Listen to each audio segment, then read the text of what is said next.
Радио Полиграф со Дејан Андоновиќ. Кога вистината зборува, човекот слуша. Демистифицирање на глобални, регионални и локални актуелности кои влијаат врз граѓанинот. Секоја сабота од 11 часот. Радио Полиграф на Радио Слободна Македонија. Добар ден, почитувани слушатели. Вие сте на фреквенцијата на Радио Слободна Македонија. 11 часот, време е за најновата емисија насловена како Радио Полиграф. Оваа емисија е замислена како едночасовен разговор кој оди во живо. Во неја учествуваат гости, стручни лица, аналитичари, политичари, со кои ќе разговараме и ќе ги анализираме најактуелните теми од Македонија, регионот и светот. Радио Полиграф со Дејан Андоновиќ. Сабота, 11 часот. Одиме веднаш со денешната тема посветена на ситуацијата во светот, регионот и најновите терористички напади, убиства, но и стравувањата за промена на границите во регионот и Балканот. Радио Полиграф со Дејан Андоновиќ. Сабота, 11 часот.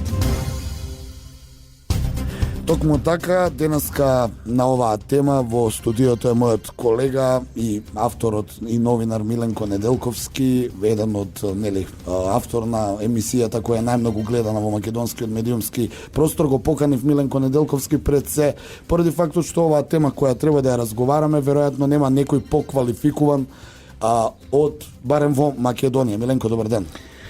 Добар ден, ти благодарам, Дејане, што ме покани. Сведоци сме, гледаме изминатиот период која следи твојата и емисија и она што го имаш како веб портал. Ти изминатиот период многу патуваше, привилегиран си како единствен новинар од Македонија, кој оди на тие дебати од Франција до Белорусија, до Австрија. Имаш што да покажеш за разлика многу новинари кои од тука само преку веб портали ги следат состојбите. Сведок си таму. Краток еден твој впечаток, што тоа надвор се случува? Па пред да ти кажем што надвор се случува, многу е важно да се каже дека сите тие места каде што ме канат, тоа нема канат ниту со помош на влада или со некој министерство или со помош на некоја корпорација, некоја голема фирма, фармацевска, банкарска, било каква. Ниту со помош на некоја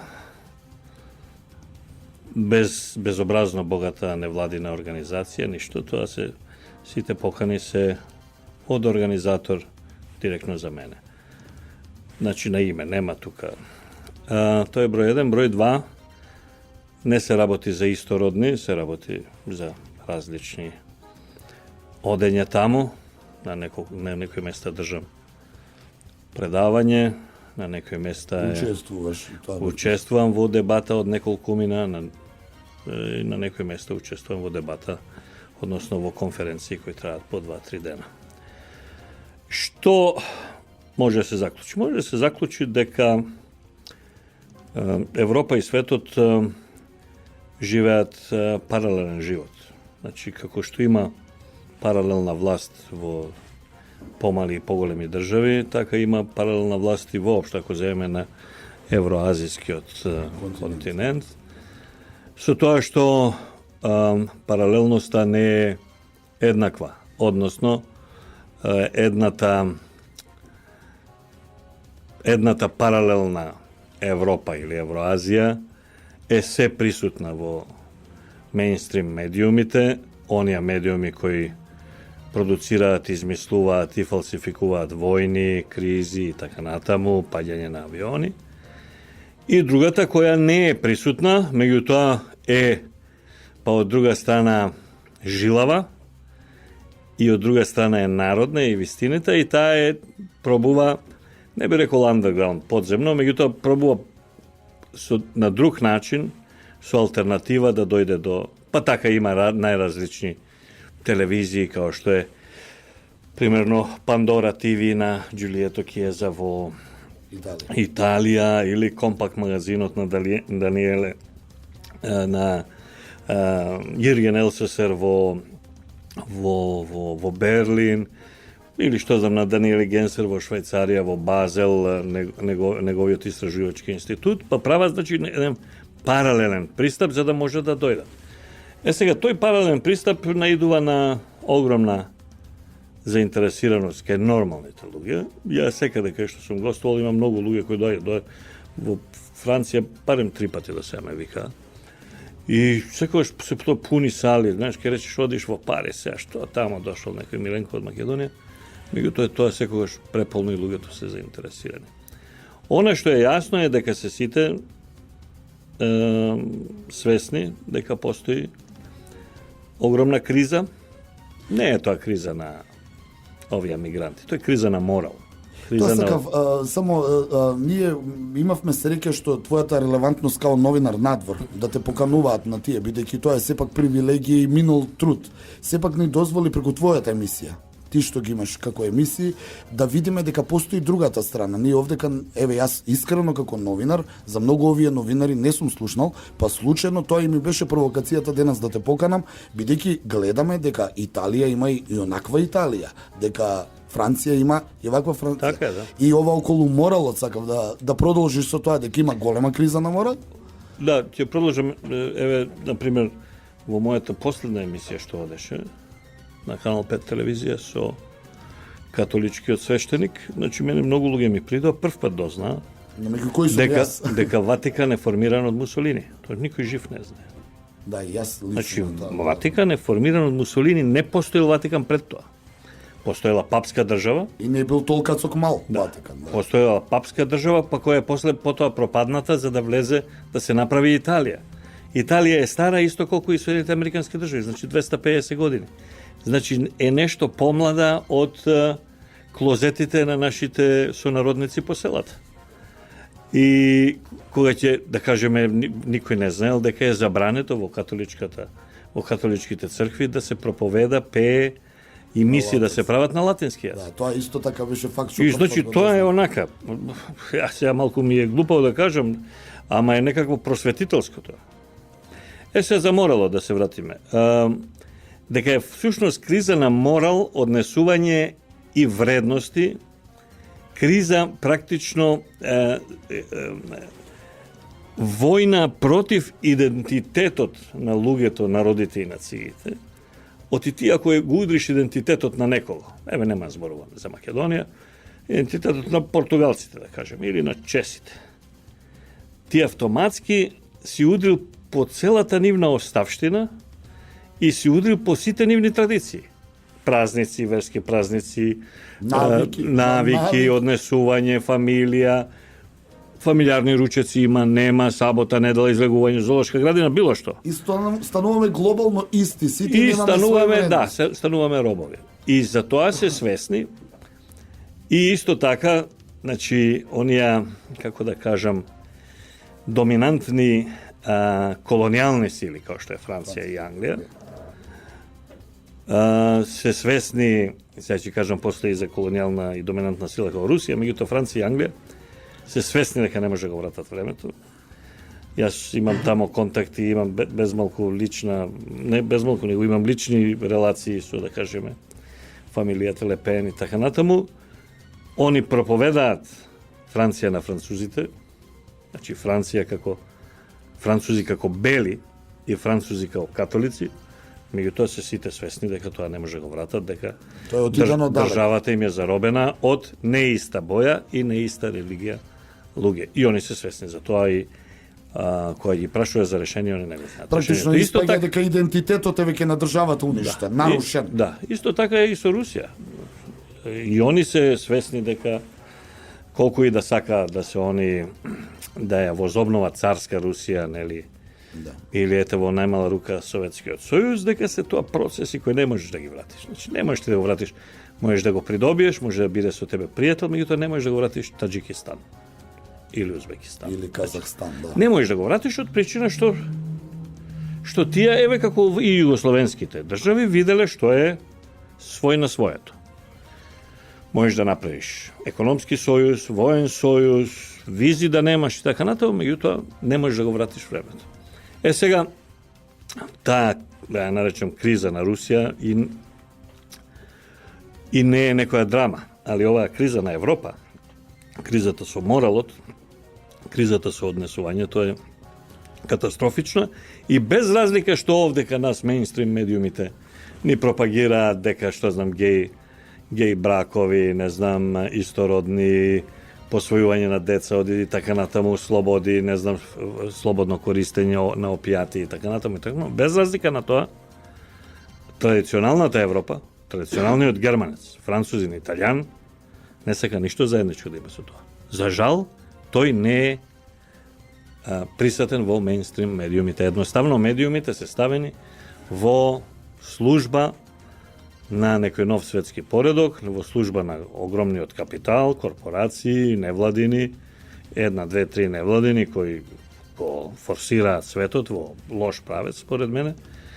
И луѓето го имаат своето мислење, мислам дека дури не можат да им го променат своето мислење, меѓутоа ние го добиваме сигналот од Европа дека е таму, не знам, јас и на Фейсбук имам доста расправи, вака било во Германија, јас да отидам, никогаш нема да не знам Германија, ова, она, зема им се опна тој со камионот таму. Тоа сакав да. Ми беше идејата, бидејќи рековте за таа криза, тие другите, луѓето, поради оваа криза на моралот, дали сметаш дека јакнењето на десничарските движења по Европа, рековте за Лепен, конкретно. Во Австрија речи си за малку загуби десничарот. Во Холандија прогнозата е дека десничарскиот кандидат ќе победи кога ќе бидат изборите наскар. Дали сметаш дека последица на таа криза на морал политиката ја добива во Европа со тоа што десничарските партии, движења полека се враќаат на сцената? Дури и екстремната десница. Лепен рече пред некој ден дека прво што ќе направи е дека ќе разговара со Брисел да Франција да се замени од Европска унија. Не е задоволна. Види, значи, не знам дали толку супериорно и со свој квалитет настапува десницата, колку што повеќе би кажал дека левицата и либералите народот ги избриша. И се во тој празен простор останата само десница. Да, можеби они не се... Значи веќе тоа социјал, не знам што, каква си, демократска, не знам ова, либерална, тоа е готово завршено. Во Шпанија бе во Португалија завршено, неќе да чујат. Они си се тамо расположени за својата традиција, за својата католичка црква, за својот шпанците, кажеме во јужниот дел, за соработка со муслиманите, но оние кои доаѓаат од Магреб, значи тој дел кој им е нив традиционално како се менувале тамо царствата, влезе малку едни и ослободи малку други. И значи целата архитектура е таква, целото однесување е такво, ако сакаш и аутфитот е таков. И мислам дека не е толку десницата силна, колку што на крајот на краиштата така и на Балканот. Не е толку десницата силна и умна и паметна, колку народот воопшто луѓето на планетава, се слично е во Америка, нели, решија да ги избришат либералите, решија да ги избришат левичарите, решија да ги избришат фолирантите. Кои 30 години у светот, за жал, донесува многу, барем она сведоци сме, што се донесува. Одиме со краток блок на реклами, па се враќаме назад во студиото. Радио Полиграф со Дејан Андоновиќ. Сабота, 11 часот. Се враќаме во студиото на Радио Слободна Македонија. Мој денешен гостин Миленко Неделковски, новинар и автор на емисијата Миленко Неделковски шоу. Разговараме на тема меѓународна политика, меѓународни односи, што тоа ни се случува во светот, во Европа, во регионот и на Балканот, за да можеме некако да ги разбереме и работите во Македонија. Миленко, ти беше во твојата емисија, имаше многу ексклузивности. Една од ексклузивите, барем според мене као новинар, беше во пресрет на референдумот на Република Српска да имаш, нели, интервју со Додик, председателот на Република Српска, кој најавуваше референдум дека србите ќе слават свој празник во рамките на како Република Српска и на некој начин да биде државност. Република Српска и натаму е останата 20 години како можност, шпекулации дека може да се распадне Босна, дека ќе се приклучи кон Србија, дека ќе се распадне Босна и Херцеговина. Ти одиш често таму, гостуваш и во некои емисии на Лазански во Бања Лука. Прашањето ми е следно. Пред некој ден излезе во медиумите од еден поранешен чиновник во британската амбасада во Бања Лука, Тимоти Лес, кој најавува некаков заговор за еднината на Балканот. Колку ти ја знаеш таа приказна, колку е тоа веродостојно или е само плашење на нашата јавност? Па прво, Република Српска е доказ за вештачките глупости на западната дипломатија односно е апсолутен доказ за нефункционалноста и неуспешноста на Дејтонскиот договор. Сите тие договори, Дејтон, Рамбује, Охрид, Куманово, сите можни договори, сите до еден, па ако сакате и оној Лисабонски таму. Сите до еден се една големо, би рекле, така, жанровски, американците piece of shit. Едноставно направено за во тој момент на една група на луѓе да донесе пари кои као нешто биле преговарачи или нешто како успеале, евентуално да се пласираат во дипломатијата, а после се испоставува дека еден куп од нив француски вакви такви дипломати биле криминалци или се дури уапсени, некои од нив и осудени. Да, добиваат награда со бизниси, нели, сведоци на тоа. Така да, Република Српска реално не е Босна. Проблемот меѓу Босна и Република Српска е проблем меѓу сопруг и сопруга во еден брак. Двајцата се различни полови се. И проблемот е секогаш пари. Значи Република Српска не сака својот буџет да го даде во Сарајево, па Сарајево да им врати назад помалку пари. Да, во федерација. Значи во основа е тоа. Сето друго е, знаеш, ова судот имал надлежност, меѓутоа ако може да симплифицираме, парите се... Да, но ти имате лес... сега, сите они сите тие производи на најразлични договори се плашат од редефинирање на границите на ова. Значи, Тимоти Лес кажува сите би сакале редефинирање затоа што државите имаат што да земат, само немаат Босна и Македонија, те имаат само да дадат.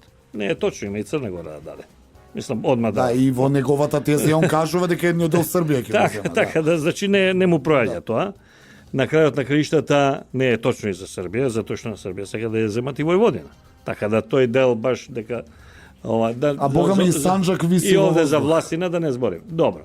Но ја мислам дека свести заради тоа дека евентуално ново прекројување секој може да изгуби поише што би добил, ја прави ситуацијата да секој се плаши од такво некој прекројување. Да, и има тензија. Во ред, албанската кауза голема, која сака да земе и дел од Црна Гора и дел од Чемерија, е се уште билдана во врз база на цунамито, односно силата од цунамито што им го даваат американците. Меѓутоа сега имаат проблем од 20 јануари, веќе немаат нивен председател и немаат председател кој сака да направи пари, па за да земе од нивните пари, оти овој веќе има пари. Да, има и друга политика, веќе ја најави. Така е. Тоа е и значи веќе има пари, веќе не сака да се меша и веќе не е тоа на крајот на краиштата можеби низ неколку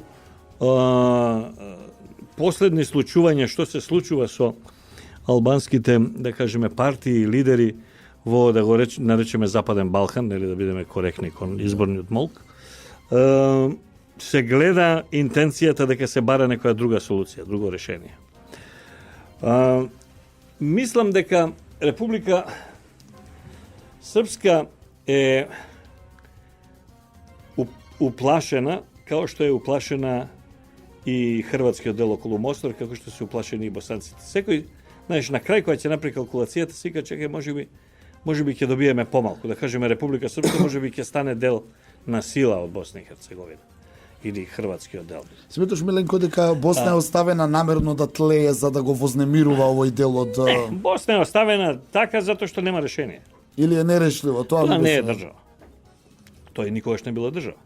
Тоа била линија на разграничување, историски. Па таму тоа се вика крајина, да. И тие се викаат краишници, и биле населени, тие одгоре за да бранат од турците, тие оддоле за да бранат од австро-угарците, мислам, тоа е проста линија таму. Да. Тие се сите донесени. А муслиманскиот влез се вика Зетра, зелената трансверзала која таму. Малку ако ги толкуваме работите. Така, да, па Зетра се вика и салата, и ова, да. И кога гледаш, тоа не функционира, таа не може да биде функционална. Сега, само да ја ставиш босанската држава внатре, ако ја погледнеш картата, таа има, да кажеме, острова внатре хрватски. Да. Во рамките на босанскиот дел има хрватски острова. Српскиот дел на 3 места се прекинува. Влегуваш во Република Српска, па па немаш, па имаш пак, па немаш, па имаш пак. За да одиш во Сараево треба 2 да поминеш. За да стигнеш во Требиње. Да. И знаеш како вика, Требиње, ако ме видиш još едном, тоа оно, разбираш. А ќе мора. И тоа знам, мислам дека пази, Република Српска е позагрижена за настаните него некој и лидерот на Република Српска е посвесен за настаните на Балканот од многу други лидери и држави на Балканот. Па токму само не знам дали ја знаеш информацијата дека додека еден од лидерите балкански меѓу првите што е поканет на инаугурацијата на Трамп на 20 јануари. Тоа е информација која вчера ја гледав, што само ја дава важноста. Па сега да видиме кои други ќе се поканети. Сакам да кажам дека веројатно важноста е чим отиде или можеби неговата пиар служба побрза работа. Има јака. А нели го обвинија дека имал јака лоби група, дека он бил московски настојан, проруски, а сега... А отиде, нели, затоа ми беше интересен Вашингтон го вика. Беше кај Путин 2 дена пред референдумот, исто така. Да. Што е само доказ дека е важно. важно. Зашто он беше кај Путин? Разговарав јас. Он беше кај Путин затоа што он од Вучич не ја доби поддршката што ја сакаше. Силата што ја сакаше. Доби поддршка вербална. Не смееше Белград многу да се меша, бар така така беше поставен. Не смее, има Путин. Да. А мене ме интересира твоето мислење, можно е до некаква интеграција да дое според твоето гледање на србите од Република Српска не. И Србија бидејќи онда ќе дојде онаа на Милошевиќ тезата сите срби у една држава. Не, нема да дојде до интеграција затоа што не гледам зашто Додик или граѓаните на Република Србија ако си има своја држава да станат дел од туѓа држава. Тоа прво не гледам. Единствена интеграција која е можна е интеграција на целиот простор на Балканот во некоја европска или евроазиска заедница. Само тоа. Ама бидејќи е тоа некоја далечна и неизвестна, можеби пред 10 години личеше на нешто. Знаеш, Европска унија уште беше некој сон, да сега и ова се распаѓа, некоја идеја, некоја чекај, ќе идеме таму, ќе имам многу плата, иако тоа е лага, ја од почеток кажам дека тоа не постои. На крајот на крајштата се осведочија бугарските келнери во Швајцарија, романските чистачи по Франција и медицинските сестри од Полска во Англија се осведочија дека тоа не е баш некој рај, него е баш нека кулук. И сега веќе тоа не проаѓа како некоја замисла. Сите ќе влеземе во еден ист ова, па сите ќе бидеме региони. И мислам дека сега и самата Европска унија е без решение. Токму тоа ми е следното прашање. А бидејќи Европска унија без решение, и балканските лидери се без решение. Они се сите као нешто наслонети евроатлантски интеграција. Дали можеби треба да се вратат у овој дел овдека и да се бидеме свој на свој? Не може да се договориме. Не може тука да има. Бидејќи Миленко ми беше интересно, Европска унија се интегрираше, овие простори беа во една југословенска федерација се распаѓа, да не дојдеме сега хипотетички зборувам обратно. Па Европска унија, не, Југославија нема да се. Не Југославија како држава е идеја, зборам. Југо идеја била добра во еден извесен период и сега таа веќе бидејќи има премногу преселба на народи, значи има премногу босанци во Словенија. Да. Премногу словенци имаат татко босанец. Значи не може да е исто. Премногу вистински словенци се од Босна. Да. Премногу словенци се јарани. Не така. Од друга страна Европа види колку и да се залага било која политичка елита на Балканот за евроатлантски интеграции, ЕУ ни е изборот, НАТО ни е изборот, без разлика колку министри се залагат за тоа. Едно е јасно, дека Европа остана без Англија, без Велика Британија. Во ред ќе речат, Велика Британија никогаш не беше комплетно Европска унија. Друга валута, визен режим, други така. Се правеа енглези, што би се преку канал мора да пливаш и така. Меѓутоа, еве Франција. Сега Мари Лепен е едниот председател на Франција. Најавува. Можеби ќе и направат и на овој круг некаква игра. Значи они идат, не знам дали знаеш, значи се оди на избори, па тоа е првиот круг и двата најдобри одат у финале, така. И сега по правило има голема разлика во однос на вториот, третиот. Меѓутоа кога се соберат тој 2-3, после може да тепат. Добро. И сега кога ќе се исплашат од неа. Значи дали овие или следните избори, она дури и се смирија со таткој. Односно ги збрижија пак односите и сега таткој да. И баш ком таткој доби и на суд, на Врховен суд, сега он почесен председател на Фронт Национал. И тоа е едно. Второ, ја гледам те Италија. Со заменувањето на Ренци, значи еден имплант премиер, како што има имплант премиер и Хрватска. Ке збориме за хрватско-српските односи. Имплант бриселски. Народот едноставно го отфрла. Едноставно тоа не е, значи, и овие моите пријатели што биле гости ке мене во емисија, кои се, да кажеме, од Италија, и они викаат, значи, проценката нивна, тоа се сериозни политички аналитичари, сериозни, не се приучени. Да. Не се сега создадени, сериозни се. И они викаат, значи, на Европа за распад и треба уште една држава да излезе. Сите се плашат од Унгарија. Унгарија да, но и Франција и Холандија зборевме. И Холандија може да добие. Но Италија може да е првата. Да, на крај. Затоа што Италија е секогаш била она, значи од Втора светска војна наваму, многу нестабилна влада. Може би едно време Берлускони беше потаха, другото се било клацкалица. Да, цело време да. И затоа има и толку на крајот на крајштата таа е поделена. Значи Италија, јас имав неколку емисии, кажав, Италија е реално вештачка држава. Ние може вака да си мислиме Италија овој речи идеализирана не Буфон, едно друго трето, триколори, ама нема везе, разбираш? Ке се испостави. Не, нема врска, тоа едноставно они се создадени пред 250 години, крадејки како држава територија од папската држава, од кралството Сицилија, од кралството Корзика и од Савоја. Тоа се така е создадено. Значи од други држави е создадена една држава, зошто за папската држава да не биде премногу јака. Значи како е создадена, така може и да како Југославија. Како Австро-Унгарија. Како Чехословачка. Како Отоманска империја. Да. Значи како Советски сојуз, значи како си создаден така е многу слично може и со Соединетите американски држави. Но Италија е реално големиот проблем затоа што па е многу дужи. Да, должна е. Многу должи. Јужниот дел не е исто што и северниот, мислам, кој има малку пари, нека прошета низ Италија, нека влезе од Трст, нека отиде до да кажеме до Сицилија доле и после преку Бари на Драч нека отиде и да види, се гледа разликата од автопат. Да, се гледа значи, кога ќе влезеш у бензинската пумпа 400 км погоре и 400 подоле, има разлика. Така да Европска унија е нешто што е на граница на распад. Тоа, мислам, ја лично не можам да бидам ни толку умен, ни толку паметен, ни толку да знам кога ќе е тоа и како ќе е, меѓутоа факт е дека тие веќе немаат единствена одбранбена политика, дека имаат многу расколи, единствена надворешна политика, немаат единствена економска политика, немаат единствен банкарски, значи немаат ништо. Единство имаат единствена бирократија. Единствено имаат сите некаков респект, страв од германците, кои еве сега гледаме некоја друга сила им го растура преку камиони кои може да се уница, ама види може да е у Париз, ама види богати може и да е у Берлин. Да, има денеска, ја препорачувам на сите, колумната на Дарко Јаневски во Дневник, која апсолутно све објаснува дека западната ароганција, дека западното ниподоштавање на сите други, дека дека они све знаат, всушност ги донело да нивната бирократија дегенерира и едноставно они можат да наметнат премиер во друга држава, не можат да обезбедат безбедност во својата држава. Во својот главен град. Одиме со вториот блок на реклами, се враќаме во финалето на емисијата. Радио Полиграф со Дејан Андоновиќ. Сабота, 11 часот.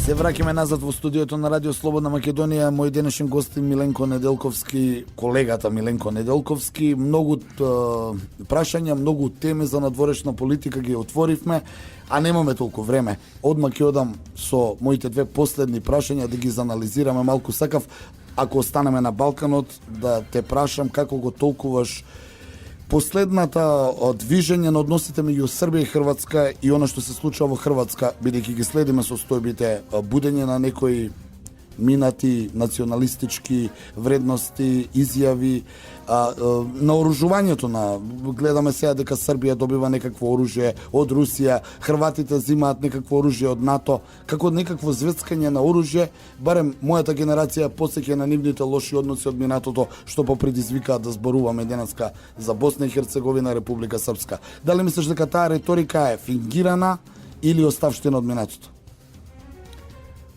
Па не е фингирано. Они едните и другите си бил да дома рейтинг врз база на национализам. Меѓутоа исто и у Франција. Така да. Затоа правиме така да паралела, се дали значи Хрватите се љутат кога ќе им кажеш вие сте Срби со погрешна религија, така. А дел од нив се. Сега во ред имаш тамо тие што се во Славонија кои не личат. Мислам антрополошки, имаш оние кои Истра, се кои се италијани, далматинци кои исто така не личат. И страните исто така, меѓутоа реално еден добар дел се, нели, Миленко, прашањето ми е измешани. дека има некое будење на национализам и усташтво кај хрватите. не има и овде и овде. Меѓутоа тоа е, види се. Дали може тоа нешто да отиде у нешто Значи поголемо? национализмот според мене е добра работа. Значи не е добро кога преминува упор, меѓутоа секој прав патриот е националист. Дегол, Беше Сталин, Черчил, Вили Бранд, кој сакаш. Значи Ла Пасионарија, Да, сите големи кого луѓе сакаш, биле да. националисти. Сите бил, значи не гледам некој кој не бил националист. Не, јас кога го викам националист, велам за нешто друго. Значи, тоа не е ништо лошо. Напротив е многу добро. Проблемот настанува кога тоа почва да се користи за да профитира мала група луѓе. Значи, набавување на оружје било каде у свет е профит на мал број луѓе. И тие што продават, и тие што купуваат, и тие што се во средина. Бидејќи што ќе се авионите на Хрватска? Они па еве го имаат тамо како се вика авијано им е на 15 минути лет, нели? Така да не гледам они има влага носач на авиони како и што беше додека беше олуја. Да. Влага у Јадранско море, покрива цела територија, значи тоа не е баш некој нешто да мора. Меѓутоа така мора да се наполнат џебови, мора да се испразни буџетот на Сметаш дека тоа се бизнес на крајот на денот. Па треба да се испразни некако и онака буџетот на и онака задолжената Хрватска. И сега кога ќе продаеш тука националистичка реторика, кога ќе продаеш тоа ни треба 4 авиона, а ти србите имаат 5, и тогаш сите викаат, ма дајте да купиме тоа. Да. Пази се, ова исто важи и кај србите, и обратно Да, важи. па нека земавме На србите што ќе им се авиони? Па ете, дојдоа русите, што ќе им се авиони? 6 авиона. На србите кој ќе ги нападне? НАТО ли ќе ги нападне или Македонија? Значи околу нив се е НАТО. Сите Хрватска, Унгарија, Романија, Бугарија. Се е НАТО. Протекторат со нивен шеф на држава Босна и Херцеговина, протекторат со нивен шеф на држава, значи со западен шеф на држава Косово. И ние. Ние имаме хеликоптер кој не лета, воен, и имаме 2 канадери за гасење вода. Сега евентуално сакаме да ги удавиме србите или ги прскаме со вода у Белград. Разбираш? Значи тоа ни е офанзивната тактика нас, ако сакаме да го освоиме Врање. Разбираш, да го попрскаме. Евентуално до Врање може Да. да дојде. Значи, и сега они набавиле хеликоптери и ова, зошто? Значи, прашалници, не, тоа е очигледно дел од, ако сакате, значи, на некој начин тоа е плаќање рекет за заштита. Ако го земеш оружјето од НАТО, плаќаш рекет тамо, ако го земеш оружјето у Русија, плаќаш рекет тамо и тоа. За крај на емисијата уште она што мораме да го прашам, а тоа е и правам споредба со хрватско-српските односи, па ќе одам на глобално ова Москва, Вашингтон. Трамп на 20 и официјално се инаугурира. Слушаме дека неговото доаѓање и очекуваме, целиот свет очекува нов пристап на политика. Оно што мене ме изненади беше изјавата на Владимир Путин пред некој ден кој рече дека Русија треба да ги зајакне нуклеарните капацитети, а 2 дена подоцна Доналд Трамп даде иста изјава и рече Америка треба да си ги зајакне своите нуклеарни капацитети. Дали е тоа само исто така реторика или можеби ние очекуваме или лошо очекуваме дека новата администрација, зборуваме на глобално ниво, сепак ќе задржи трка на... Путин имаше еден говор пред тој говор каде што каже дека они мора да се дека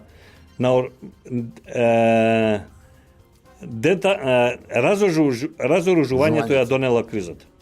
Да. Дека наоружување не носи криза, туку носи мир. Да. И вака ако размислиш малку, може човекот и да има право. Затоа што разоружувањето, а тоа беше после падот на Берлинскиот зид, само едната страна се разоружа, тоа, да. Што се однесува до Трамп, значи, сакам да кажем овде ке тебе во емисија. Трамп е Не е он атипичен политичар. Сите овдека нешто аналитичари, нешто атипичен политичар, нема врска. Тој не е политичар. Да, први. Тоа е, он е селсмен и шоумен. Продавач и забавлjač. И тоа бил цел живот. И он и така влегува во Бела куќа и он и така и си продолжи. За да си се сеќаш на оние стари филмови амерички, да, каде што продавачите со две ташни пуни со четки одат од куќа во куќа и на домакинките им нудат четка за одело, четка за метла, за ова. Значи на селсмен и на шоумен на Бродвеј да има представа, Cats, не знам што, му треба една работа, а тоа е мир. Значи не може селсменов да ги продава своите четки, а по улица да има багабонти кои ќе отепаат, кои ќе окрадат или каде што не може да влезе оти, тие се забарикадирани внутра, се плашат било кој да им зазвони. Не може да продаде ни билет за представа, ако пред на Бродвеј на плоштадот, на раскрсницата, таму има немири. Значи него му треба мир. Да се надеваме дека ќе се залага. Да, и него му треба мир, и него му треба соработка со Путин. И сега останува за мене едно отворено прашање кој никој не го кажува овде, а која јас сум го дискутирал во Москва и која, ја мислам дека прв пат ќе го отвори некој во Македонија, веќе тебе го емисија и кај мене сум кажа. А тоа е колку долго уште Путин ќе биде претседател на Русија. Сите мислат дека ќе биде до крај. Негови најблиски соработници мислат дека после овој мандат ќе се повлече.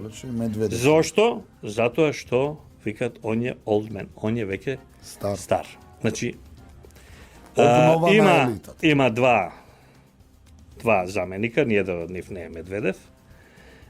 И доколку установи дека тие ќе спроведуваат неговата политиката, да. Он ќе се повлече од претседател. Ова прв пат ја кажуваме, ова никој во Македонија го нема изанализирано. Значи, но доколку и ја даде довербата некому, таа доверба ќе значи и понатамошна соработка со Трамп. Значи, има една работа за Русија.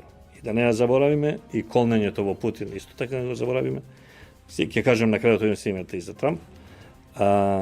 Прашање е колку он долго ќе остане претседател по своја волја претседател на Русија. Тоа не го заборавите што сум ти кажал во емисијата.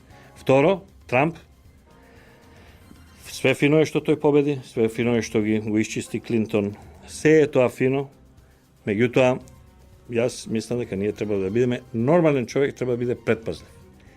Ја не сум у бизнис со навивање. Не сум у бизнис со сакање или со несакање, јас сум у бизнис со реалност. Тоа е мојот бизнис. А имаш овие cheer leaders кои навиваат за Јувентус, за Милан, за ова. Ја не сум у тој бизнис. Значи, треба да се биде внимателен со ова. Сите посакуваме се најдобро. Меѓутоа, големите очекувања може да донесат и големи разочарувања. Тоа да не си го взимаме, да не го забораваме позади. Значи, ова за Путин и ова за Трамп, еве нека биде заклучок од мене за твојата емисија, во која ти благодарам што ме покани. Да, за ексклузивноста, за гостувањето, ние соработуваме и понатаму. Во наредниот период ќе видиме како сето тоа ќе се одвива, да се надеваме дека ќе биде за почеток мирно и дека ќе имаме поголем берекет и пари во следната година, за да можеме да продолжиме да живееме среќно. Ова беше денешната емисија Радио Полиграф на Радио Слободна Македонија со мојот гостин Миленко Неделковски. Изминатиот еден час ја следевте емисијата Радио Полиграф. Автор и водител на емисијата Дејан Андоновиќ, техничка реализација Далибор Зафировски, продукција Радио Слободна Македонија, сабота 24 декември 2016 година. Пријатно попладне. Радио Полиграф со Дејан Андоновиќ. Кога вистината зборува, човекот слуша. Демистифицирање на глобални, регионални и локални актуелности кои влијаат врз граѓанинот. Секоја сабота од 11 часот. Радио Полиграф на Радио Слободна Македонија.